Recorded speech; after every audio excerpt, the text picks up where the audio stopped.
මේ දවස්වල පුවත් මවන චරිත දෙකක් තමයි ඉසුරු ලොකු හෙට්ටිආරච්චි සහ දේශානි නෙහාරා කියන්නේ. ඉතින් ඉසුරුගේ අලුත්ම චිත්‍රපටය බලන්න අද දේශානි සහ ඉසුරු දෙන්නම ඇවිල්ලා ඉන්දියා. ඉතින් මේ වෙලාවේ මාධ්‍යවේදීන් අහනවා ඉසුරු ඔයාලා ගැන අපිට කියන්න කියලා. ඉතින් මේ වෙලාවේ ඉසුරු ටිකක් තරහ ගිහිල්ලා වගේ තමයි ඉඳී. ඉතින් ඉසුරු කිව්වා මස් කන එකාට ඉරිසියා කරන්න එපා.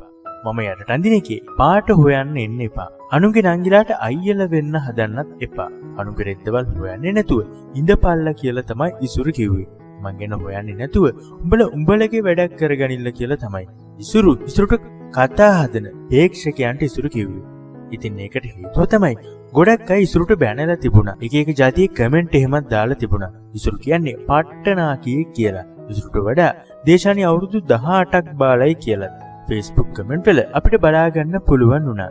ඉතින් ඉසුරු සහ දේශානි නම් කියන්නේ ඔවුන් දෙදෙනා ආදරය කරන බවත් හොඳ සෙල්ලම් ළඟදීම බලා ගන්න පුළුවන් කියලා තමයි දේශානි සහ ඉසුරු නම් කියන්නේ. ඉතින් අපි රටම ආදරය කරන මේ කලාකරුවන් දෙපළට හදවතින්ම සුපැතුම් එකතු කරමු ඔවුන්ගේ ජීවිතේ ඉදිරි ගමන සාර්ථක වෙන්න කියලා.